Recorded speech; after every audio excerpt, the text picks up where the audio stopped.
LegalizeFreedom.com. Why are we here? Where do we come from? Where are we going? From the nature of reality to the future of humanity.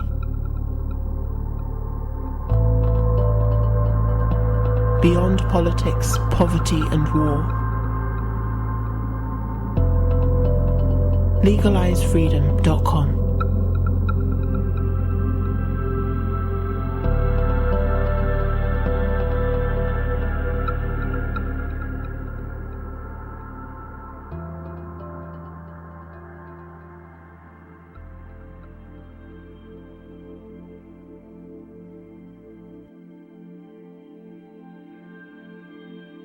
Greetings and welcome once again to LegalizeFreedom.com. I'm your host Greg Moffat, and my guest today is Phil Escott, who joins us to discuss the possible benefits and potential challenges of a carnivore diet. Although vegetarian and vegan diets have long been promoted as healthier alternatives to the carbohydrate and sugar-saturated Western diet, in recent years much has been made of paleo, ketogenic, and similar low-carb diets which attempt to emulate the eating patterns, if not the entire lifestyle, of our ancient ancestors. There is another alternative, however, now re-emerging, which takes some of those ideas a stage further: the complete, or near-complete, carnivore diet.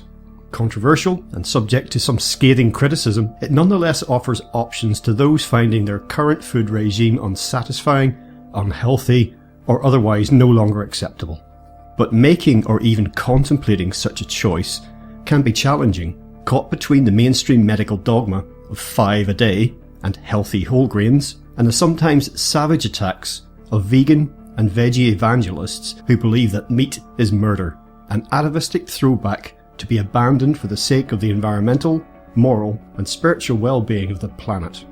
The reality of the situation isn't quite so black and white, but in an age characterised by polarised politics and destructively divisive public debate, there's always more heat than light when arguments erupt on emotive subjects.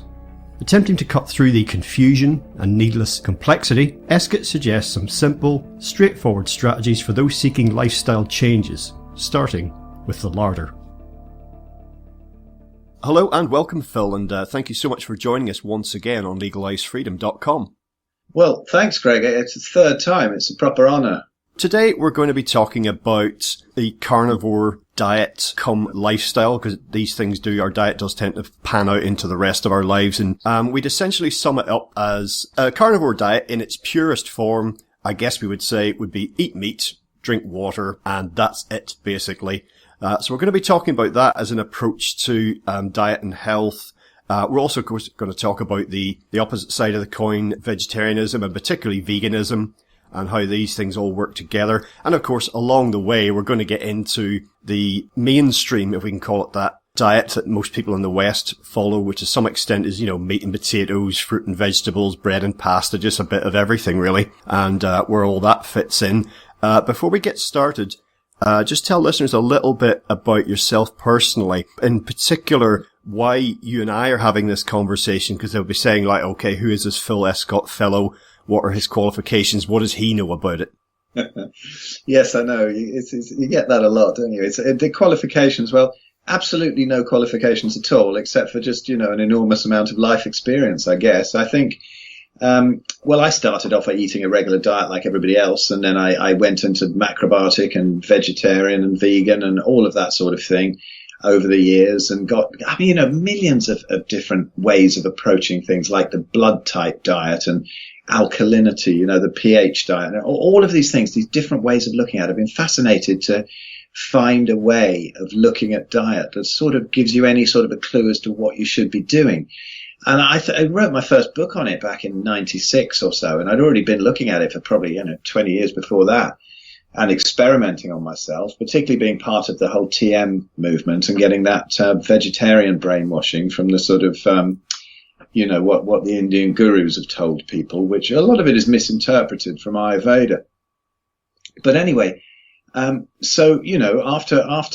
all of this time experimenting, I got very sick in 2010 with rheumatoid arthritis, psoriatic arthritis, which is pretty much the same thing.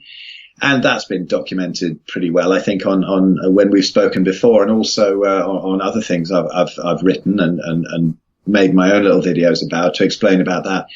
But it was a huge learning curve when I got that sick, because I was vegetarian, thinking, right, I have to go even more vegan and raw vegan and fruitarian. You know, I've tried everything, and I've spent, really persevered at all these different things. And it's been very interesting to now come back into, what people will often ridicule, the social media arena of the amount of people who've been doing this and discovered very much the same as I have. They go, oh, well, you can't tell without studies. But honestly, these days, that's a bit of an old way of thinking, because there's so many thousands of anecdotes out there. And the people I work with now, I see them healing in pretty much the same way. And they've often gone through this convoluted path because of all the weird dogma that's built up about diet. And so the huge amount of anecdotal evidence now, and it adds up to a tidal wave of evidence that you could never even get from any randomized controlled trials or anything like that. And a lot of really, really, really good doctors are coming around to this way of thinking too. It's not all about complete carnivory, but it does have its uses for reversing things. And I do believe it's probably the most prized human food that's been in existence. And it's taken me, decades to come to that simple conclusion. And so that's where I am now, I guess. I've been very, very low carb and had wonderful results on that with basically, meat, fish, eggs, butter, animal fats, bone broths, that kind of thing, and a few non-starchy veg. But the miracle I've seen has been dropping out the last of the veg. And I've seen this in others as well. It's not essential for everybody, of course. Nobody's making any dogma here, but if you're failing on something, give it a go. What I say to people now is, give carnivory 30 days, see what it does to you, and then add back in. And it's amazing the amount of people who don't add back in. But because of all the diet dogma we've had pushed onto us by every quarter, it's blasphemy to say that vegetables and fruit are not good for us. But I actually believe they're probably not, apart from in specific circumstances. Just a quick note there. You mentioned TM in your last segment, and just for people who are wondering, that's Transcendental Meditation. Well, I suppose I should put my cards on the table then and say that for most of my life, I grew up eating meat and potatoes type of diet. That's what, meat, potatoes, vegetables, that was largely what was available. Pasta wasn't really a thing unless you count spaghetti hoops in a tin. But I think even that gives pasta a bad name. And we certainly ate a lot of bread as well. So that's what I grew up eating. It's what my grandparents ate, and in fact, they were generally very healthy. I think the key there was that what they were eating was very much unprocessed. So it was very good quality butter, very good bread, very good meat, very good vegetables in terms of, the amount of processing or additives that were involved there. And apart from experimenting with vegetarianism when I was about 19, I've eaten very similar kind of pattern most of my life. The vegetarian thing was really an experiment. It wasn't really a moral animal welfare situation. It was just to experiment to see how I would feel, because I'd started reading about vegetarianism. But of course, at 19, I could have pretty much have drunk pints of Jack Daniels every day and eaten cigarettes, and I still would have been okay. It didn't really tell me anything about, my body didn't change. Particularly, if anything, I lost a little bit of weight when I really didn't need to. But as far as the carnivory goes, I will just say that there is nothing else that I can say that I get the visceral satisfaction out of eating other than meat, and to some extent fish. And it's the one thing that I can have on its own that will tick all the boxes, and I will not feel that I'm missing out on anything at all. Cheese does that a little bit, but if I had to, and this is for no consideration of health or moral issues or sustainability or anything, if I had to choose one food type that I had to eat for the rest of my life, I would have to say it's going to have to be meat, because it's the one thing that I will always look forward to eating. I don't go, oh God, not this again, Well, I think it's the only thing that you can eat and tick all the boxes nutritionally. That if you look at human history, where people did eat a lot of vegetables and fruits, that it was a very varied diet. But the Inuit, they ate meat and fish, and they didn't really get anything else. There was an interesting point you made earlier on about people being healthy on those old sort of rice and sort of potatoes and meat and 2 veg diets, and I agree. I think this is probably the biggest point. We won't discuss this much because it's not really the point of this interview, but I would love to bring it up, and that is that the reason for that is not just dietary, and it's not just pesticides, and it's not just processed foods. It's that the world is changing. We're flooded with artificial light. We're flooded with EMFs. We're facing so many other cellular disruptors that you can't get away. You can't stay healthy on the diets that our grandparents were staying healthy on. This is what's puzzling people, I think. And it's what puzzled me for ages that I didn't figure out. And you have to look for the least inflammatory diet and then use that, particularly if you've got something to reverse. When I was on what would be considered a very healthy, balanced, I hate that expression, balanced, because it always means some real foods along with other crap. When people say I have a balanced diet. But if I was eating what would be considered a healthy diet full of fruits and veg and whatever, and I got very sick, and I was in tremendous pain, and if anybody knows about inflammatory markers, my CRP was like it's 65 or 85, and the ESR, erythrocyte sedimentation rate, whatever, was 65 or 85. I forget which, but that means the body's pretty much on fire, and my joints were exploding and all of that. Now, meat is supposed to be inflammatory, and I was eating loads of fruit and veg back then. Now I've eaten nothing but meat, fat, egg yolks, butter, a bit of cheese for the past couple of years now, with the odd slip up that we'll come to, but no fibrous material whatsoever, nothing that would be considered part of a 5 a day. And I got some blood results yesterday. It was interesting, actually. It's good. It's nicely timed, but I got some blood results in, and everything was perfect, and the inflammatory markers were down very low. CRP is down very low, way below what they consider is a normal range. And this is for somebody supposedly with autoimmunity, with taking no medications. And they did say, oh, your cholesterol's up a little bit. But like Sean Baker said, who is the doc who you're aware of, who started off this whole World Carnivore Month and N=many website and all that kind of thing. And when he was having his blood test done, he's saying, isn't it strange that any diet that makes every other level perfect, and yet the cholesterol goes up a bit, is that not a reflection on the cholesterol theory rather than the diet? And I think it is, because most people who have heart attacks have low cholesterol anyway. It's not. High cholesterol is nothing that worries me. I went in there and got the results. I got a printout and everything. And the nurse in there, she was saying, I said, well, that's perfect, isn't it? I've been on a really, really zero carb diet for a couple of years. Having the cholesterol up a bit is perfect. And she went, yeah, and it was like, yes, it is a con to sell statins, this whole thing. I think even the medical profession is realizing this now. So yes, everybody's always asking for, saying, oh, well, you'll be in a terrible shape, you'll be close to death, and all that. But every day things seem to get better. And this meat heals hashtag that everybody's got, it really seems to. If somebody's in trouble, coming back to meat, it seems to be the most basic human food. And it is very, very healing for the gut, and it's incredibly easy to digest. It gets a reputation for being difficult to digest, but it isn't at all. We have all the enzymes to do it, and to break down all the starchy vegetables, we need certain bacteria and other processes. And this is what often causes the problems with people who are autoimmune, and why they can have reactions to vegetables as well. Now, when you're talking about reactions to vegetables, I even think, yeah, well, it's been quite established. If you want to look into that more, check out a doctor called Dr. Georgia Ede, E-D-E, and she does some great talks about the poisons in veg, the salicylates, the lectins, the oxalates. I fell foul of them with spinach. My God, the kidney stones. Oh, none since I've been completely carnivore, and protein's supposed to make kidney stones, but no, it doesn't.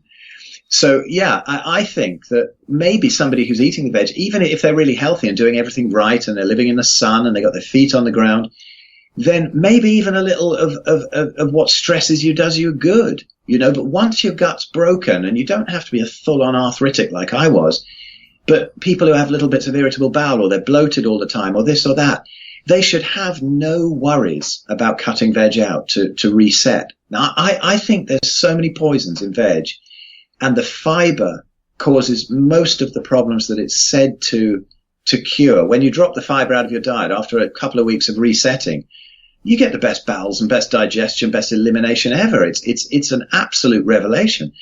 So, I don't think that anybody needs it. Now, fruit, there's a case for fruit because, when it's in season, you're picking some berries off the trees, but we're probably designed to do this, not trees, but bushes, I'm sorry.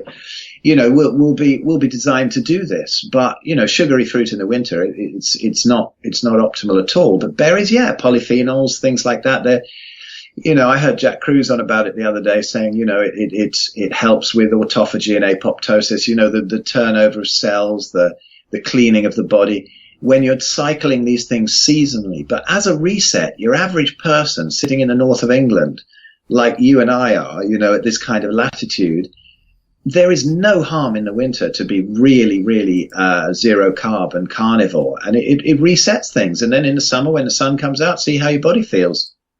Yeah, well, a couple of points from all that, just to stress again, is seasonality, as you've just said, and also whereabouts you are in the world. And that also brings in what your genetic background is in terms of, what food you'd be used to eating. You mentioned the Inuit a while ago, how their diet would be very much dictated by where they were, what wasn't available, what was. And so the idea, and I see people all the time, people at work or whatever, people popping out to get their lunch while they're on their lunch break and coming out of Tesco with their little punnets of fruit salad and grapes and melons and pineapple. And, this is like in January in England, and this is not the sort of thing traditionally that they would have been eating in this part of the world, particularly at this time. I mean, obviously when globalization began to occur, international travel, then all sorts of foodstuffs went here, there and everywhere. That period is still a relatively short period of time, and certainly human evolution operates much more slowly than that. Absolutely. And, I think fruit has kind of been designed to be eaten so that the seeds can be spread, So if we're just pooing it all down the toilet, it's really a bit of a waste of time for the poor fruit plant. So we're supposed to be going out and spreading those seeds, and that's what fruit's kind of designed to be eaten for. But vegetables aren't really designed to be eaten. And when you say, the people picking all these little bowls of fruit and stuff, we've been horribly misled that this is healthy. And I'm never one to say that somebody should do this or should do that. All I say is, know what's the truth. I probably drink too much Malbec wine, and I'll do a few other things that aren't particularly good for me, but I know they're not that good for me. Although I have to say that when I used to eat a load of carbs, I had liver disease, I had fatty liver disease, and I had cysts on my liver. And I was teetotal. They asked me if I was a heavy drinker. Now, going back for my blood tests, I had the liver function test done as well, which is why I actually went, because I thought, actually, I've been caning the Malbec a bit. I wonder if I've done myself any harm here. Liver results were perfect. So it just shows that a whole load of bread and pasta and rice damages your liver probably more than alcohol. Not saying that excessive alcohol is good, but the combination of the two is deadly. So, it's the stresses that are put on by the foods that we're told are healthy. And like you say, when globalization came and they're bringing these things in out of season, it's against the whole circadian biology, and that's the key to it.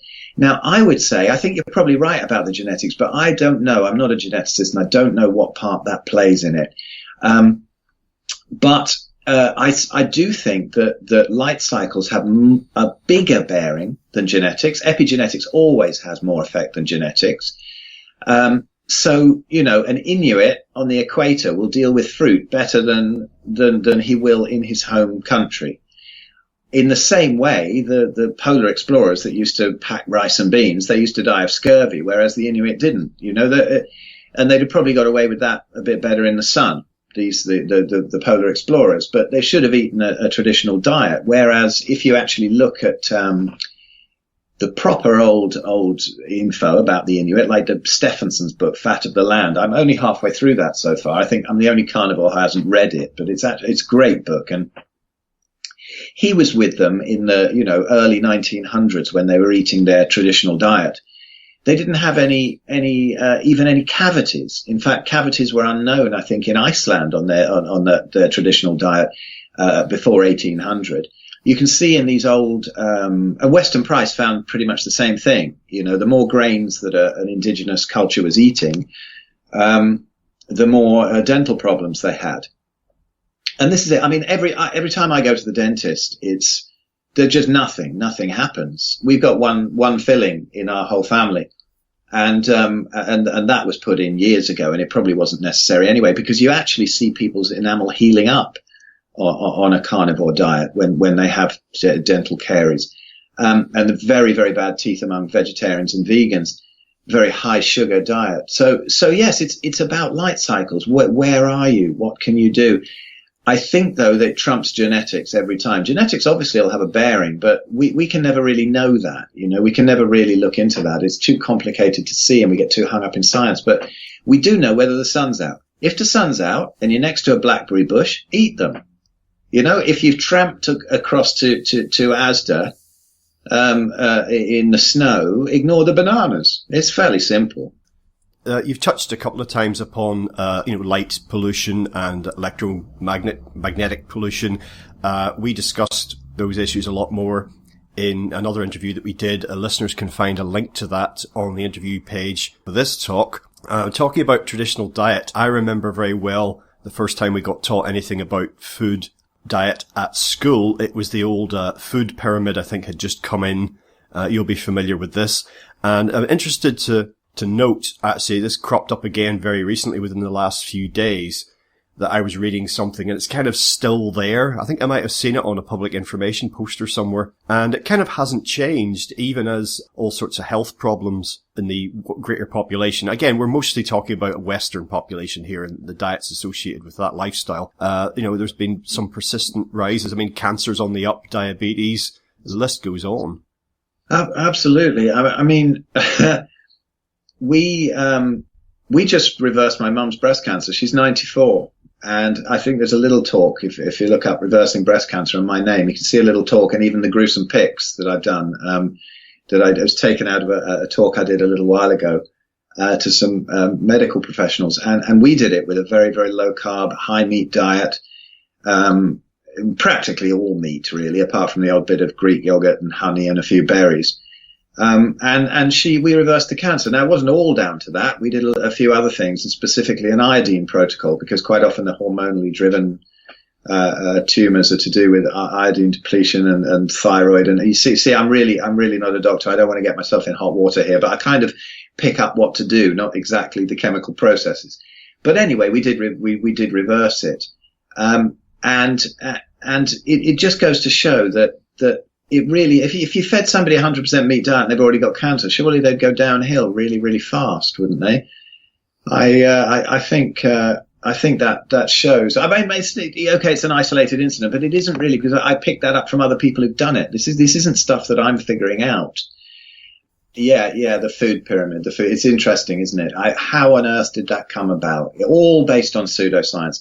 It's another cool that we're talking today, because I saw on Twitter and I seen Malhotra tweeted, and he's doing so much good work. He's a cardiologist who wrote this book, The Piopi Diet, and he's bringing this kind of awareness to a lot of people to stop being so silly about saturated fats and stuff.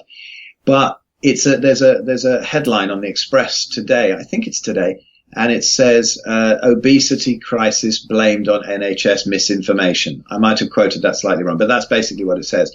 And it's great. I mean, obviously it's the tabloid press. So the next day they'll be saying the food pyramid's great. We should all be on statins. They do alternate, and it takes some discrimination to know when they're close to the truth or not, which most people won't know. So they end up tremendously confused, and they really believe that whole grains are doing them good, and that, they need their 5 a day, and that saturated fat is bad. And it's leading us into this black hole of chronic disease. And it's a shame, because everybody gets caught up on the diet side. And they don't see that if they understood the light cycle, the diet side pretty much makes sense on its own. Because of all the dogma that's built up around diet, we can't just see, where are you on the planet? Grains have obviously harmed us. If you look at anthropology and you look at the bone records, when we started farming, the grains started to harm us. The brains got smaller, the skeletons got shorter, the people were getting shorter. There were obviously diseases in the bones, arthritis and osteoporosis were starting to appear. The teeth were going bad. So, agriculture was obviously a bad move for the human race, and we've made many in our history. So if we go back beyond those 10,000 years, that's all I do. I just think, well, where am I on the planet? What would it offer me at this time of year? And eat that, ignoring the grains. Say, okay, we're more than 10,000 years ago. We haven't got big millstones. I'm in some little woad hut somewhere, and I'm going out and hunting for my food. What would I eat? And you can get pretty close to it. But in the middle of that, there really is this thing that meat has been so highly prized, particularly fatty meat. All the way back to Cain and Abel. In the Bible, Cain was which way round was it? Cain was a tiller of the soil and Abel was a shepherd or something. And so Cain offered God some sort of produce, and Abel offered him some fatty meat, and God really liked the fatty meat and he didn't like the 5 a day. He wasn't interested. So even back then, even God doesn't like his 5 a day. So, and all the way through human history, they didn't kill the fatted turnip when the prodigal son came back. It's in every culture, they celebrate when a kill is made and meat comes through. And always humans are fine on 100% meat when they do it. The people who I see on these groups, it's not just a fad diet. I think the fad diet is all the wholemeal bread and pasta and rice and cereals. This is the fad diet. We haven't been doing it for that long.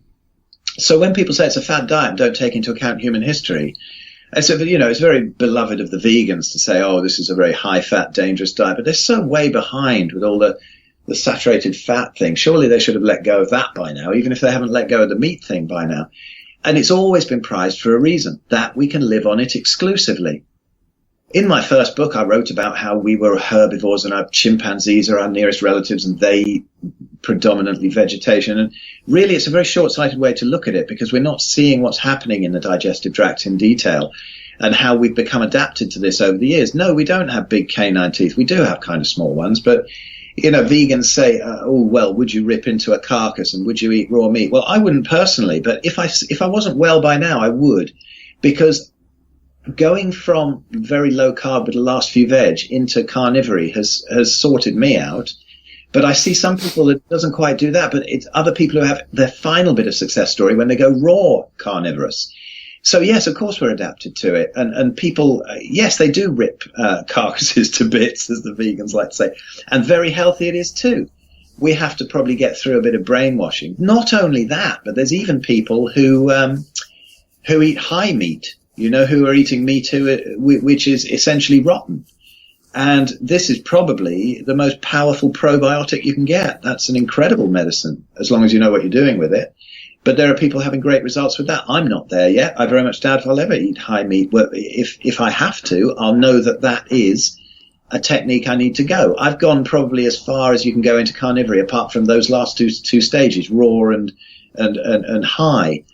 But gamey meat has been used for centuries. We don't have a problem with that. The Inuit also used to have a lot of their fish rotten, so that it was practically falling to bits. And there's nothing wrong with that. Other things we ferment and we eat. Cheeses are all fermented. Brie is. So there's nothing wrong with that. We're so frightened of bacteria, whereas we are beings of bacteria. So, let's not get frightened of them. I think we need to get frightened of our cleaning agents more than the bacteria. Well, I can't remember the Norwegian name for it, but they have a dish that's fermented shark, which the preparation instructions are essentially take the fish on the beach, bury it, and then come back a few months later and eat. That's what. Yeah, absolutely. It's been in all those northern cultures, the Sami, the Inuit, the Icelanders. People are forgetting this. They're forgetting about our heritage. And I know how difficult it is. I know how impossible it is for people to accept that carnivore is perfectly healthy, because I was not only fascinated with diet, but I was also really open to any new idea. And it took me decades to uncover this, because even though I was looking, there was still so many layers that would keep me from this. But when you just say, all right, enough, it came clear to me when I said, enough. I'm not listening to any more diet gurus whatsoever. No more, none. All I'm going to do is look at bone records. I'm going to look at that. I'm going to listen to anthropologists and people who really did live with these ancestral tribes and documented their diseases, their dental health, their exactly what they ate through the different seasons. And a completely different picture emerges when you look at that. You never have to listen to any diet guru ever again. You just have to look at the seasons and just be confident that you should eat what the planet provides and not be frightened of meats and fats. This is nonsense. Well, as for tearing carcasses to pieces, if we think about killing animals, birds, fish, or whatever for food, and then preparing them, we've just got out of the habit of doing that, if you see what I mean. But even, I mentioned my grandparents, even as late as their generation, growing up in the interwar years and after, preparing, an animal carcass almost from scratch, wasn't unusual at all. They were well used to doing that. So they didn't gag. They didn't have to run outside holding their nose if they were asked to prepare, meat or fish in that way. So for a lot of people, someone like you probably gets asked, would you be able to go out and kill a deer and gut it and skin it and all the rest of it? And if you don't have those skills, well, that's hardly surprising. There's a lot of other things that we've forgotten about. But most people, one thing I can do is grow my own vegetables. I'll tell you that. And I'd imagine a lot of vegetarians or vegans or whatever couldn't actually prepare their own food from scratch. So I don't really accept the kind of the killing and preparing an animal argument, because no, I haven't done it and I can't do it, but that could change if it had to, if you see what I mean. So it's just more about the modern way of life, and again, industrialization and processing and how things are done. Exactly. It's a reflection of the culture, isn't it? I fish. Most of the time I spend fishing for carp. So the big old carp that I would get murdered if I killed, and they don't taste very nice anyway. So, they're 30, 40 years old. So back they go for somebody else to catch. But if I go trout fishing and they're not pellet-fed trout, I'll kill them and take them home and eat them. I have no problem with that whatsoever. I have no problem with death. None whatsoever. Nature kills other animals. It happens all the time. What I do have a problem with is suffering. I think we create, as humans, a tremendous amount of unnecessary suffering, and the vegans are always going on about the factory-farmed animals. And I just do such a big facepalm every time one of them comes up and goes, "Oh, well, your diet is so cruel to." Well, I would agree with them more than they would know about factory farming. I think every aware carnivore would, because it doesn't provide the healthiest meat. It causes tremendous suffering to the animals, and it also perpetuates this dreadful farming that ruins the soil, ruins the ecology, kills untold whole species, and chews them up in the combine harvesters. This is the stuff that the vegans eat. So their diet is not without compassion. It's ruining the ecology completely. What fascinates me now is things like soil carbon cowboys and the Savory Institute. Alan Savory's TED Talk is a bit eye-opening. He's going on about rewilding the deserts and putting animals back on, and how once the ruminant animals go back on and they start leaving their poo all over the place, and it fertilizes everything and the land comes to life again and the ecosystems are restored. If we got into some of these grain and soy, that's a thought, isn't it? The vegans are always liberating these animals. We should just take a load of herds of cows and start to liberate these grain and soy plantations. Just get them in there and they'll be happy. They'll be on the grass, and then they do get killed to be eaten. They do, but this is nature. This is what happens. You don't see a vegan standing in between a lion and its prey shouting about animal rights. The only question we have to answer is, are we adapted to eating meat, and is it incredibly healthy and healing for us? And the answer to those questions is yes. It definitely is. So vegans usually haven't tried this. They are in their first dietary experiment. They've decided, okay, we're going to go from eating all this McDonald's stuff, and we're going to be vegan. And they'll get initial results, which will blow up in time. But those initial results get them sometimes very evangelical. And they don't realize that those diets are really destroying the land. And, these are not even the cows that we've bred for food that wouldn't even exist in a vegan world. They're wild animals. They're animals in their natural habitat that we're making extinct so that we can feed people with these farty grains and soya that are destroying the health of the people as well. It's an immense illusion. We should just team up, the vegans and the carnivores, and find a way to get rid of factory farming. And if they want to grow their own vegetables and not eat the animals, good on them. Whatever they want to do, it's their own business. I'm not into converting anybody. The only time I ever say to somebody, you should really go carnivore is when I talk to people with autoimmunity and whatever a lot, and digestive issues and diabetes and obesity. And I know that if they go carnivore, they're going to have spectacular results. Whereas they are on low carb as well. But you see, low carb is a little bit complicated. For most people, you get into this, let's balance this up. Let's track these macros. Let's see how many carbs I'm getting, how much fat I'm getting, all of this sort of thing. And it gets a bit complicated and confusing. Whereas if you say to somebody, tell you what, for 30 days, just get ribeye steaks and bung some butter on them if you want. Put a bit of Himalayan salt on, or, I don't know. There's some doubts about Himalayan now. Let's say Celtic sea salt. Put a bit of that on and just eat it. Once a day, twice a day, for 30 days, and then you tell me how you feel. You tell me how your inflamed joints are feeling. And so you can see this, that it's safe. And so I think the simplicity of it is so beautiful too. I love it now. I used to go down 2 aisles in the supermarket. Now I go down 1. I just go down the meat aisle. That is if I'm not going to my local farmer, which I'd much rather do because it's beautiful, beautiful meat, totally grass-fed and really well cared for. But unfortunately, because it's such a niche market, it's so expensive. I wish I could eat like that all the time, but I can't. So yes, I pick the Irish stuff and the Scottish stuff that is pretty much predominantly grass-fed, and I'll go down that aisle in the supermarket. I even ignore the veg aisle. I'll nip into the butter aisle for some Kerrygold, But that's it. That's all I get, really. And it's so simple. You get a leg of lamb, you bung it in the oven. You have some bones that are free from the butcher. You put them in the slow cooker and simmer them for 30 days. You got really nice gravy. And it's such a lovely way to eat and so simple. And after a while, your tastes refine. And you think, I think, what do I want today? Do I want some fish or do I feel like some lamb or do I feel like some beef? And it really doesn't go outside that now. Chicken once a month, maybe. I had a big feast on chicken yesterday, but it's not fed on very good stuff. So I don't generally do it enough. For most people, they wouldn't even notice. But for me, I'll feel a little tiny bit of inflammation coming through from that corn. It's sort of walking corn these days. So not so much chicken, but yeah, now and again, if my body tells me, then I'll eat it. It makes you, it's very simple to do, simple to understand, beautifully heals the gut. And, there we go. Very easy to understand. Well, yeah, then 2 points I'm just going to re-emphasize there is that industrialized large-scale farming is very damaging on the whole. And there's a bigger issue there, which is not really within our remit today to discuss. And that is where we're headed as a species, in terms of population and what we need to do to try and feed that population. There's lots of competing ideas there on what needs to happen. We could get into talking about GMOs, etc.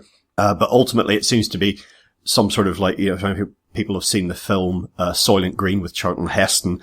There's going to be like one type of food, not suggesting it will get as dark as that, but, almost like there has to be some kind of Franken food that comes out of factories with chemicals, because that's the only way we're going to be able to put, food on the plates of, increasing billions of people. So industrialized farming, tremendous problem, and quality is key. No matter what sort of food we're consuming, it's trying to ensure that quality. And as far as meat is concerned, that the welfare of animals concerned, and that they have got some kind of life. Because I'm not interested in eating meat of an animal that has suffered needlessly and terribly. And there's all sorts of reasons for that, the most basic of which is the quality of the meat. But I don't like to see any creature suffering unduly. There's no need for it really, but that again is the system that we've made. And mentioning quality, I'll just briefly say you often get reports by bodies such as the World Health Organization, and they'll talk about the, damaging results of a high meat diet, high fat diet. But what they generally tend to focus on are people or lifestyles that are not just eating meat, but people who are eating a load of processed crap of all types. Remember the famous book that came out back in the late 90s or early 90s, Fast Food Nation? And the guy who wrote that then did an experiment where he ate only McDonald's burgers for a month. And of course he got terribly ill, but that's because it's garbage. So you can't cite reports that are based on people eating turkey dinosaurs and then make a direct correlation between that and what you're talking about. Exactly. There's never been a study done. Well, the only study really that's been done is on Stephenson and his mate. I forget his name, Anderson, I think. Anyway, when he came back from the Arctic, they didn't believe him that he'd lived for years on just meat. And so they bunged him in a lab, and for a couple of years they ate meat. Oh, wait, so maybe it was just a year, but, the doctors were saying after 2 weeks they're going to have scurvy, or this is going to happen, or that's going to happen. And they were totally fine. In fact, their body composition got better. They lost fat. They were totally healthy. Anderson had a different lifestyle in between, and he had gone off and done some farming, and he was starting to lose his hair, and he was a bit fat, and stuff had happened. A load of things resolved on that year on all meat. And anyway, the docs were pretty amazed. So there is only that study, but of course nobody accepts it because it was just two people. But to me, the studies of the Inuit, the Sami, and the Maasai, they've eaten like that forever, and they're absolutely fine. You mentioned, how are we going to feed everybody like that? And this is what vegans say. And to me, this is as idiotic as saying, well, not everybody can have an Aston Martin, so everybody should just give up their Aston Martins and go and get a Reliant Robin. Well, no, if you feed the world on grains and pulses, there's going to be a huge rise in all of this autoimmunity stuff. And it's not going to be healthy. How are we going to do it? Yes, frankenfoods. The vegans say, well, would you eat factory created meat? And I say, well, probably not, actually, because we just don't know. Whenever humans start messing about with things, something goes wrong. And we don't know really what we're doing. I don't know what would happen with a load of meat grown under artificial light in a lab. We need sunlight on these animals. We have not been able to reproduce nature yet. I should think probably the best way to feed everybody is if we start to get used to the idea of eating insects. Presuming we don't rewild the land, if somebody looks at the Savory Institute and see his ideas, would probably easily feed the whole world, because most of the land out there that's used for animal grazing is not suitable for crops. It's up high, it's on the side of mountains, it's all over the place. So it's really not a question of getting rid of all the animals and planting all this horrendous soy and quinoa and crap. So perhaps we have to eat a load of insects if we don't rewild the land. And there's nothing wrong with that. I mean, they're natural things, and many cultures eat them. It's good food. So I don't know where we're going to go with that. I said to a vegan the other day when they said, would you eat lab created meat so that you didn't have all this cruelty? And I said, well, would you eat lab created tofu so that you didn't destroy the environment with your soy? So I don't know, these frankenfoods. We've gone so far down the wrong path. It's hard to say how far down we'll have to go before we turn round. But I would say in an ideal world, rewild the land, get the big herds back on, eat some insects. There's easily enough to feed the planet on meat if we do those things. Well, my comment really just on that bigger picture, bigger issue is simply that, and it's one that I've addressed in dozens and dozens of talks that people can find on the website, is that as a whole industrial civilization lifestyle that we are part of, particularly in the West, is unsustainable anyway. So therefore, by hook or by crook, by choice or through force, that's going to gradually change over time, and with it will change the food that we produce and the food that we eat. So that's just the way things are going to pan out, as best as I can see it at the moment. Now, you were talking about conversations with vegans and other people who are not used to the current lifestyle that you're following, or think there's something wrong with it, or are curious about it and think there might be something right in it. All of this involves a lot of discussion, and you're advocating this, as you've already said, under certain circumstances and in a particular way. Nobody's wanting to be militant about it, but I remember back, low carb has certainly been a thing in paleo. Those have been quite trendy now for some time, just as veganism has been on the rise as well. I remember back when the Atkins diet came out, the storm of criticism that attracted. This reminds us that in all of this, we very much get bogged down in black and white thinking, and people do get militant and they do think that that's their way or the highway. This results then in these sort of discussions quite often a lot of noise and not so much signal. And that's definitely an issue that you see, particularly with your online engagement with people on these issues. Yeah, well, yeah, I do get a lot of really hostile stuff. I mean, sometimes my eyes just bug out with the things that vegans say. Now, please, I do not think black and white, and I don't lump all vegans in like this. I should think there's only 1 in 100 vegans who are like this. But when they do get their bee in their bonnet about something like this, and you end up being called an animal rapist and a murderer and an abuser of your children for feeding them like this. I mean, my kids are amazing. They're muscular, they're lean. My daughter doesn't. My son is preschool age. My daughter is never off school. When all the other carb eating kids are in bed. And sports day a little while ago, she was she's not even particularly competitive with that, and then she set off running. There was this moment where she sort of looked back, and it was like, where are you all? It was a puzzlement. She wasn't even trying to win. And it isn't even that she's something extremely special. She isn't. We're just feeding her a human diet, whereas these other poor kids aren't. They are dinosaurs.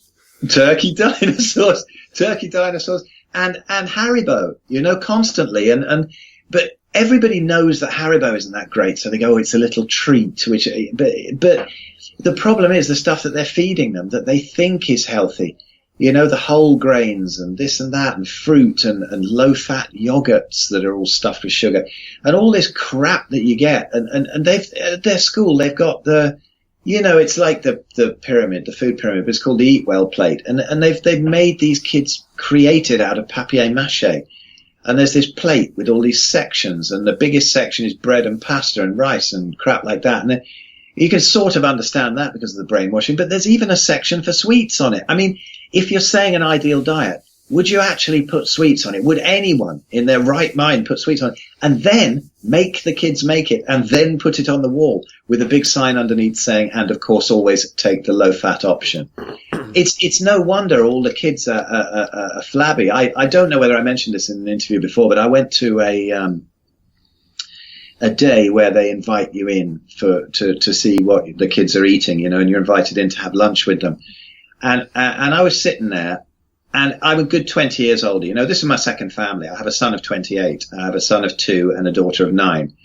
And it was a couple of years ago. And I went in, sat next to my daughter, and she said to me, can I eat the bread roll? It was a horrible lunch of sort of dry chicken breast with no fat on it. And then this broccoli that looked like it had been done in the washing machine all night. And this was supposed to be showing off about the healthy diet. And then there was like a bread roll and a low-fat yogurt stuffed with sugar and artificial colouring. So she said, can I eat the bread roll? And I said, well, you do what you want. You know what it does. And I could see these other parents glowering at me, but this is a wholemeal roll. And then I noticed I was a good 20 years older than most of the parents sitting around that table.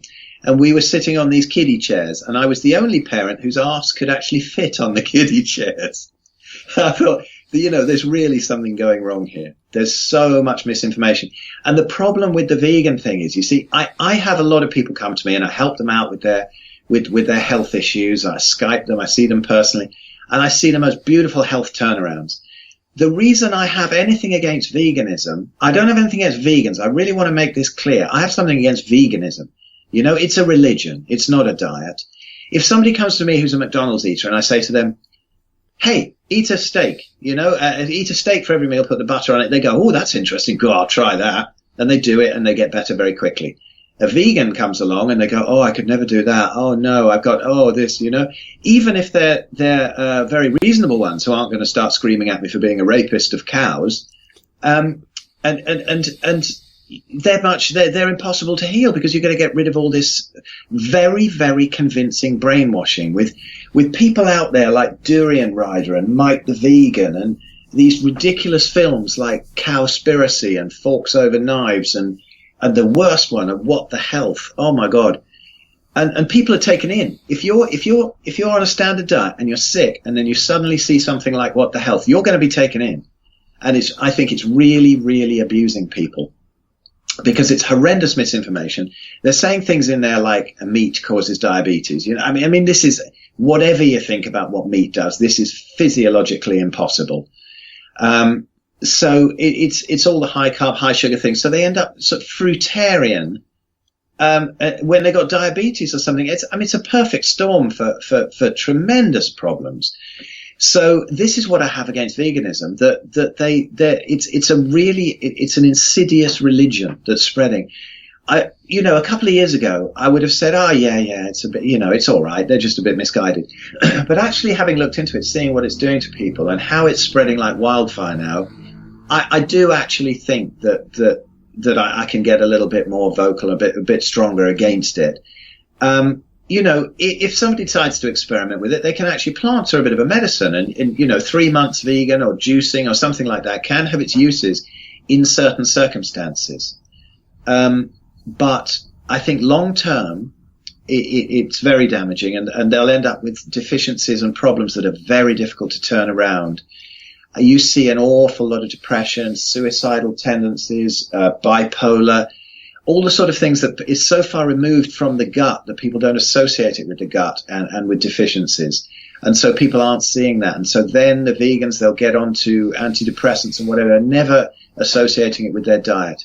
So I don't mind what anybody does and whatever experiments they do, but it's the religion of veganism that really, really is starting to get to me. Every time I talk to a vegan, it's exactly the same pattern. This is why I continue, just to see if it's going to go, because I could use their side of it as well.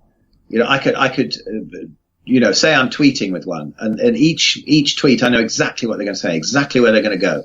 It's exactly the same process. There's this, and then they'll link to that, and then they'll link to the meat studies by the WHO, and then they'll link to, Grieger and his things, this great doctor, who looks like he's got sarcopenia, who's going on about veganism, who's really wasting away.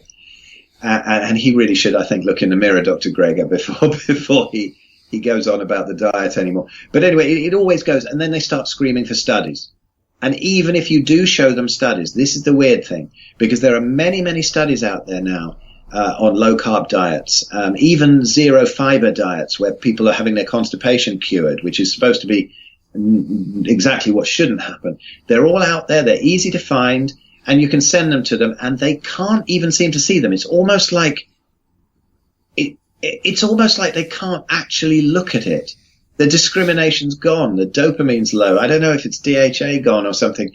I don't know what's happening, but I really feel like it's a plague. I'm sorry. I know I'm getting strong on this, but I feel like it's a plague, and I feel very, very, very sorry for them that this is being spread. Just to pick up on one point before I move on, I read a report not long ago about, and this was happening in one school. I would expect it's probably happening in a lot more than that. And the kids, I can't remember what age group they were, but it was primary school, so they would have been, if they were in their teens, they would have been early teens, probably younger than that. And the teacher had created mobile phone time as part of the lesson period. So they had a certain amount of minutes during the lesson, which was blocked off to allow them to fiddle with their mobile phones. And this was done because the teacher basically was unable to prevent the children fiddling with their mobile phones through lessons. So he thought he would try and structure it. When you mentioned the sweet section on the food plate at school, made me think maybe sweets are on part of the food plate, because basically if they were not there, it would be intolerable because they could not prevent the children shoveling Haribo into their mouths. So let's just make it part of the accepted norm. But quite possibly. To move on, to follow on from what you've just been saying, it seems that, veganism is certainly on the rise. And again, I've read several reports recently about this, and it's a lot of younger people who are deciding to take this dietary path. Now, people of all ages are doing it, but there's a lot of young people doing it. Two things there. One is, a lot of it, when you look into it, seems to be sort of a spin-off, directly or indirectly, from celebrity endorsements. Because when celebs come out with one diet or another that they say they're following, and they kind of look great, as celebrities quite often do, because they've got the money to have anything done, any procedure you can name that would keep them trim and keep them looking, their skin good and their hair good, etc., etc. So a lot of people are responding to that sort of thing, and we certainly have no shortage of celebrity advocates for vegetarianism and veganism. Back to the days of Linda McCartney and her famed sausages, which I have eaten quite a few of, I have to say, over the years. Not anymore. Well, so have I, and I almost farted myself to death. But it strikes me that, there's different reasons why you might want to choose, well, any diet really, but in particular, if we're talking about veganism, then there might be health reasons, there's a moral dimension, which we've talked about. People are unhappy with animal cruelty as they see it. But a lot of the younger people, and this is just my subjective view of just my, being out there in the world. A lot of the younger people that are taking up veganism were reasonably healthy to start with. The ones who are just addicted to McDonald's or whatever, may already be experiencing some health issues, and they're not really, veganism is not going to appeal to them. They're just going to think, rabbit food. They're not interested. The people who take the lettuce and tomato out of their McDonald's burger. So when I mentioned earlier experimenting with vegetarianism when I was about 19, there was no impact really, because I was strong and healthy. I was probably in my prime. It'll be interesting to see what happens if we have swathes of teens, taking on veganism because they think it's the right thing to do, how that might pan out. These are people that are already healthy, and to some extent they're already thoughtful, because they're thinking about the world and their impact on it, and they're making choices based on that. Well, I always say it comes from a good heart. I have absolutely nothing against vegans. It's the veganism, because it's duping them and taking people with good hearts and showing them a very, very narrow perspective of ecological and moral considerations. And they're really not looking very deeply into it. It surprised me when I looked deeply into it, because I was never a vegetarian or vegan for moral reasons. So I was a bit more easy to convince, but I was I was still very, very surprised. And I only really realized probably around 2011 what was going on after seeing Leah Keith's The Vegetarian Myth thing. And then I started to look into it more. And what she was saying really did hold up. So, yeah, I would like to see these celebrities sometime down the line, 10, 20 years down the line, and compare them to the ones who are now into keto. Like, I forget which one it was recently who said, her looks are down to ketogenic lifestyle. So she's gone really low carb. And I forget who it was. And Meryl Streep made a film back in the 90s about this kid who was saved from his seizures, because the ketogenic diet's been used to control seizures in kids for a long time. It's very effective for that. They haven't twigged how effective it is for everything else. I think the film's called Above All, Do No Harm, and I haven't watched it yet. It's all on YouTube. The whole film's on YouTube. I must watch that. But it's been documented both ways. Celebrities get into one thing or the other. But it's basing a diet on a celebrity. I don't like to judge like that, because I don't know. Some celebrity might be doing as much study as I do, because people say, "Who are you?" I've got a blog post on my site saying, "You're not a doctor. Who the fuck do you think you are?" Where I address all of this, but some people like us have studied more, so I wouldn't just discount just because they're celebrities. But I would suspect that if they have come across veganism, they haven't really studied that deeply. So yeah, I know what you mean about the celebrity thing, but it's funny. I think, I'll bring this up at this stage, but I've sort of shut up a bit about it, since there are certain questions as to how it's actually working, and I want to really, really study myself first before I go too deeply into it again. But this whole deuterium question, what does it do in our cells, and what is deuterium? It creates heavy water. It's an isotope of hydrogen, and it's in a lot of foods that are in a vegan, vegetarian, or any high carb diet. I put them all together. I'm not coming down on the vegan diet as such, any more than I would on a vegetarian diet or somebody who eats, a load of pasta and rice and chicken. It makes no difference whether you're omnivorous or vegetarian. I think the focus has been wrong. The focus has been more, whether it's to do with the carb content or whether it's to do with the deuterium content, they both seem to point in the same direction, that it's really good to have as few, let's say, as few carbs as nature would provide in your locality, in your season, or as little deuterium or as much deuterium as nature would provide in your locality, in your season. Both of them seem to point to the same thing. Just look at nature. And in that, you blow up all these myths, all these ridiculous dogma that comes about. So yeah, that's that. I really want to make this distinction. If any vegan has got this far, who I've argued with before, I have nothing against you personally. When you're arguing with me and getting angry with me, no, I'm not getting angry back. I'm not at all. I'm just thinking, wow, why can you not want to look? If you're so interested in diet, why would you not want to look beyond those bounds? Now, I've got this carnivory thing going at the moment only because it's the best thing I've found so far. I've been wrong so many times, or let's not say wrong. I've been through various stages so many times that I think I might well find something completely different. I think I'm down to the law of diminishing returns in diets now, since I've done everything practically apart from eat carpet all day. You know, I've tried everything. So for my own physiology, I pretty much know what these different things do. But in other areas, but there's always little things to tweak, like which is the best salt? What does salt actually do? How much iodine do we need? What do you actually need organ meats, or can you just survive on muscle meat? Do we need seafood? Does some of it have to be raw? These are the questions that I'm interested in now. And then outside diet, you know, I'm really interested in the whole vaccine thing, which we're not going to get into because that causes chaos even more than veganism.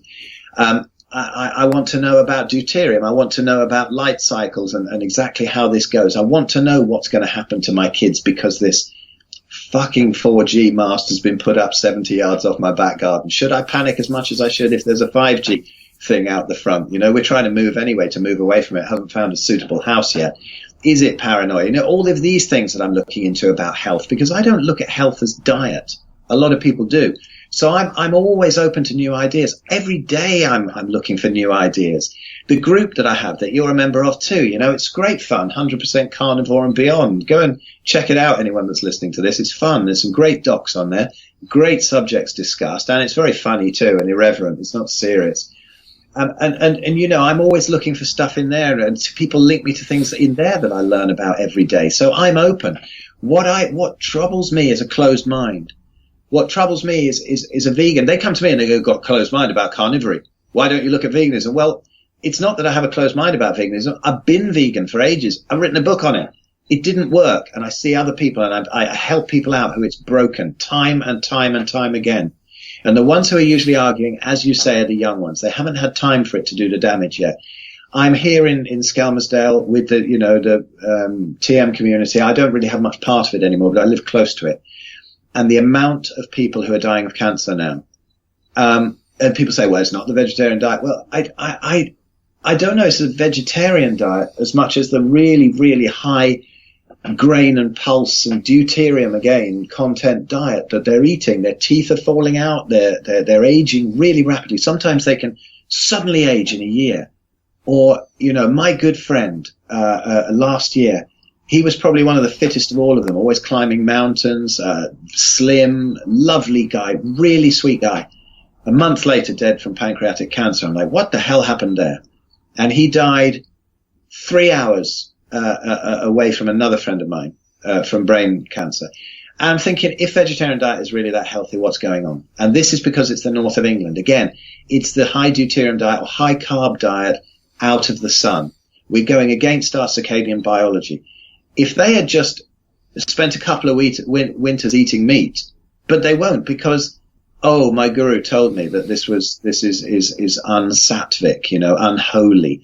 So, you know, people are being misled in these awful ways. And I am not stuck in any dogma. I'm really not. I'm always looking to tweak things, even subtly, as much as I can. I doubt if I'm going to get a total dietary thing to turn on its head now. I think I've looked at pretty much everything that's possible to eat in my life. But in many other respects, I'm a beginner, you know, and fascinated with all these aspects of health. And I'm learning every day. And the more I learn, the more I realize I don't know. So any vegans out there call me closed-minded, Please don't do that again, because I'm really not. I got here because I'm incredibly open-minded and was an open-minded vegan. Well, something you said a while ago made me chuckle about the idea of a militant vegan or someone else stood between a lion and its prey, saying, oh no, it's cruel, it's cruel. I mean, presumably the thought along those lines is that carnivorous animals, let's say big cats, in the wild, are kind of, not evolved enough or not intelligent enough to figure out that they can eat other things. That's almost like, yes, but we as humans, we're the top of the environmental pile, as it were, and we are free now. We can see we're intelligent enough to make these decisions to stop killing and eating animals. In the past we were too primitive. There wasn't anything else available. We hadn't yet developed all these other things that we could eat. We didn't have agriculture, for example. We couldn't feed large numbers of people. So we were just hand to mouth, just trying to survive. So there's that idea, which is quite persistent. But try feeding broccoli to lions and see how far you get. It's just not going to work. Now, thinking about people do. Some vegans do feed their cats on vegan cat food, and I think that's animal abuse. That's exactly what I was going to get into, actually. Sorry. Now, dogs will eat pretty much anything as far as I can see. Now, there's certain things that dogs will thrive on, but, you can give dogs potatoes, broccoli, whatever, any leftovers off the table, generally they'll wolf it down. Cats, as you say, that's another area, but you do get people, as you say, trying to make your cats vegetarian, but that's ideological along those lines, isn't it? It's like, it's one thing to feed your child certain things because of what you believe. Maybe when the child is older and, able to make their own informed decisions, they may change that. But I guess my general point here is just about this idea that we're the top of the evolutionary tree, so therefore we should be making these more evolved and enlightened decisions about what we do. But actually, in the course of our discussion, we've kind of seen how we have evolved through all sorts of disastrous episodes. And actually, maybe now it would be like, well, hang on a minute. We're not working our way towards something better here. There's enough evidence on the table now. Your life being somewhat of a microcosm of it. We've tried all this stuff and what works. And again, different things will work for different people. But just in general, I think the idea that, the popular idea that a future of, tofu or what's the other one, corn or whatever, and everyone eating that's not going to pan out well. No, it isn't going to pan out well. I think in our last interview where we were talking about awakening, I think this is you mentioned it there.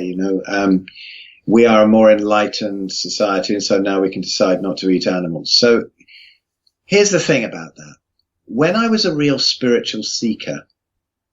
And I would think like that, and I'd think, okay, we shouldn't be killing, we shouldn't be doing that, we shouldn't be. But then, when the point of our last interview, which was what happened to me in about 2006, where I suddenly had thrust upon me everything that I was always looking for as a seeker, made me realize how ridiculous all the things are that we have made up as seekers and as spiritual people. It's all total construct. The universe works exactly as it's supposed to work, including vegans, including factory farming, including everything. Now, also, it's perfect to try and get rid of that suffering. That's great. Now, in nature, a lion will kill a zebra and it'll eat it, but when it's full, zebras can walk around that lion and the lion takes no notice. So the lion doesn't think, okay, I'm a lion, I can torture that zebra, so I'm going to do it. So it doesn't bother. But as humans, we do. And I don't like that very much. I think that's unnecessary. The animals don't enjoy it, and whatever's going on. My role seems to be to try and help people out of their suffering. But do I think suffering's bad? Probably not really, because my greatest suffering was my illness, and it took me to all these places in many, many areas of my life that I would never have found before. So I would say an enlightened society is a society that just accepts what their natural heritage is. And we have always eaten meat. We've killed it swiftly, probably with far less suffering than a lion would take down a zebra. When we've had guns, when we've even had spears. Obviously, there are times when the animals suffer, But generally, we kill these things quite quickly. We have to, because they're big tramply things, and they'd squash our heads if we didn't. If we got too engaged with them, we'd have some trouble with them. So we've had to find out ways to kill them quite quickly. And I believe that this is just when you see things as one organism, as the universe as one organism, when we're just sense organs of the infinite playing our role in that, it becomes a completely different picture when something's killed and eaten. Now, vegans will say to me, when I say that, I always get the answer, well, how would you like it if you got eaten by an animal? I wouldn't like it at all. But I wouldn't think, you bastard, to that animal. I would just think, oh, well, this is the way I go. You know, this is how nature eats itself, and this is my destiny.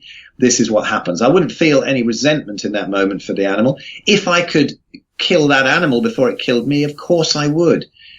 This is how every species is designed. But acceptance of all of that is part of enlightenment. It's a part of waking up to our essential nature as a species. And we have always eaten meat. Anything that says that we haven't is a complete construct.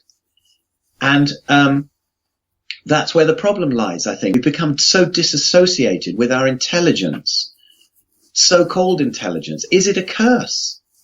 You know, how many people heal by going back to what they're supposed to do, by going out and living with an indigenous tribe, and they go, oh, well, it was their food. It wasn't. It was everything. It was the fact that they had their feet on the ground. It was the fact that they saw natural light all the time. It was the fact that they weren't stressed about their mortgage, you know. And somebody in a tribe in the rainforest, they don't get their house repossessed. They don't have billboards up there with different body types saying you should look like this, you should look like that, or you should eat this low-fat spread, or you should, you know, they do what their ancestors did and they have no guilt about it. They go out, they kill an animal, they come back, they eat it, they get mashed on their local homebrew, and they don't have these diseases. They just don't have them. You were mentioning about animals, and I think this is a really important point, because animals don't have so many emotional issues, I don't think, and so many other issues that we have with the complexity of our consciousness and our intelligence that makes our healing process so complex. If you get a dog, I've seen this many times, photographic evidence of this, where if you get a dog that's been fed kibble and whatever, and you know, bonio or whatever it is, chum mixers and all that crap, they get fed that and they get cancer. Put them on a raw meat diet, those cancers generally just reverse. You see it again and again and again. It seems to be a lot easier to cure a dog with diet than it does cure a human with diet. With my mum, for example, we used that kind of a diet, but we had to do other interventions as well. With a dog, quite often, just returning it to its natural ancestral diet is enough, because that's the stress we've put on it. It doesn't put its own stresses on. You know, when you're worried about the mortgage, the dog is not worried about the mortgage. It's not got all these stresses. Okay, it's under artificial light a lot. That quite often happens. But there are other aspects, and probably if it doesn't heal on an all-meat diet, then you need to address those too. But yeah, dogs healing up, easy. Raw meat diet, bung that to them, the tumours go away in no time at all. It's perfectly simple. It's about returning to our ancestral heritage, but it's about dispelling the bullshit that keeps us from realizing what that ancestral heritage is. And a part of waking up is having compassion for ourselves that, yes, we do kill animals and eat them. We do. That's it. Accept it. You're an animal. You're not this weird sort of overly compassionate creature that has to sweep bugs out of the way like a Jain in India, so as not to step on them. If you want to do that, again, that's your choice. Fine, go and do it. But when you get the militancy that you have to do this and you have to do that, it's a disassociation from our ancestral heritage, in my belief, and a step in the opposite direction to enlightenment. Well, yeah, I mean, what you just mentioned there is hugely important. You certainly touched upon several times, and that's your mental health, mind and body interaction, where we've discussed in previous interviews, is very, very key. And your psychological state, no matter what you're eating, can certainly have a huge negative impact on your physical body. Just a closing thought, Phil, really. We spoke earlier about whatever sort of food we're producing, about trying to do it well, so that whether it's animals or plants, so that everything is done in the most ethical manner, the most environmentally friendly manner that we can manage. And there are great challenges with all of that going forward, as we've discussed. But just getting a little bit metaphysical, I mean, I feel that everything is conscious in its own way, that consciousness imbues the cosmos. And so plants are conscious as far as I'm concerned as well. And that has to be taken into account. So there is no way that you can be in the world without interacting and impacting on the greater consciousness that you're part of anyway. And I said I'd also bring up the subject of carnivorous plants, of which there are over 500 species.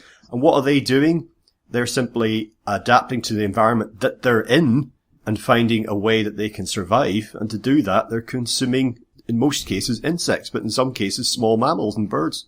Yeah, I saw a great picture the other day where there's one of those Venus flytraps or whatever, and it's got an insect in there, and the caption is, "You see, vegetarians, even plants think you're wrong." I thought that was quite amusing.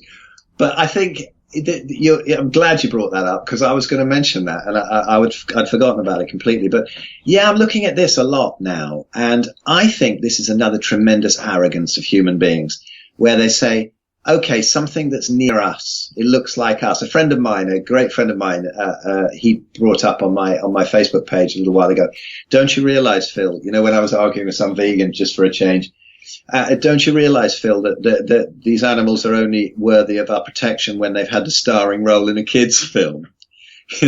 If they're furry and cute and cuddly, that's fine. No one gives a damn about the snakes that are chewed up in combine harvesters. Now, I kept snakes when I was a kid, and I love snakes above all other animals. So yes, I have had, massive, great Burmese pythons and all sorts. I adore them. So it occurs to me that snakes are being chewed up in the combine harvesters. It doesn't occur to vegans. So, and the plants, there's a load of research now that says that they're perfectly aware. If you play the sound of a caterpillar munching a leaf to a plant, it will produce a certain chemical that would put caterpillars off. If you, the giraffes, they always eat upwind, because when you're chewing a leaf of one tree, it will spread some chemical to another tree that gets them to produce a chemical that makes the leaves taste bitter. There's all this incredible intelligence going on in the plant world. And because we have a certain type of consciousness, we think that this type of consciousness is the only consciousness that's valid. So we say, okay, we can't eat the furry animals, but we can eat the green animals that grow out of the ground, the plants. Now, I know this is a bit ridiculous, because I think you should eat a plant if you want, you should eat an animal if you want. I'm just trying to point out how ridiculous it is, and speciesist it is, assuming that consciousness is greater in one thing than another. When you've had one of those great big moments where the whole of the universe turns upside down and you see everything as consciousness, it's hard to again take seriously somebody who takes their consciousness seriously and says, well, my dog or cat needs protecting and I'd never eat them, but I'll eat that, and I'll eat that plant and that broccoli. I don't see it really. There's something odd going on there that is just filtered through our own conditioning and dogma. So excellent point there. I like that. Okay, well, I think we'll wrap up there for today, Phil. We've been discussing obviously all aspects of the carnivore diet and or lifestyle, and vegetarianism, veganism, and pretty much everything in between, with a few more metaphysical spin-offs. You mentioned the 30-day sort of challenge earlier. Certainly if people are considering this or they want to look at it, or even if they're not remotely considering it in a million years, but they just want to see how the other half lives. If they want some more information on some of the things you've been talking about, the Facebook group that you mentioned is a very good source, but there are many, many others. So why not throw out any info you'd like to there, including your own website or any recommendations that you have? Yeah, I will. I would say definitely look at the Facebook group. No, the website called Zero Carb Zen. There's a whole load of information on there, loads of very interesting testimonials, loads of stuff about one thing we didn't touch on, vitamin C, why that's not needed on a fully carnivore diet. Lots of info on there, everything you could really want to ask. There's Sean Baker's group, World Carnivore Tribe, I think, on Facebook. He's got his websites, meatheals.com, I think, and N equals many. His Joe Rogan interview is great, Sean's, but also he did one with Rob Wolf recently where he goes through his blood results after doing, hundreds of vegans who weren't sending him death threats were shouting for his blood results, and they go through those one by one, which is very interesting, which shows that there's nothing really wrong with being carnivore. He's been like 15, 16 months now, I think, and low carb before that. What else? There's zeroing in on health. There's keto gains. There's a few websites out there that are to do with all this keto and low and carnivorous. But carnivory, yes, my group 100% carnivore and beyond. I like the and beyond bit. I like to get into all the consciousness bit, the emotional stuff, the light cycles, everything. My friend Dr. Jack Cruz is on that too, along with some other great doctors like Paul Mabry. There's a great resource, Zero Carb Doc. Paul Mabry, Dr. Paul Mabry, he's a zero carb guy. Tremendous mine of information on his website and on his Facebook group. Lots of good talks out there. Amber O'Hearn, she's great. Yes, lot of interesting things out there, and if you delve into that, you'll see that it's really, really not so much of a minority thing anymore. The Western Price books to see what the tribes were doing. Fat of the Land by Stephenson. Lots of good stuff out there. That's about all I can think of at the moment. Sorry if I missed anyone. Well, once again, Phil, thank you so much for joining us today on legalizedfreedom.com. It's a pleasure again, Greg. Speak to you again soon.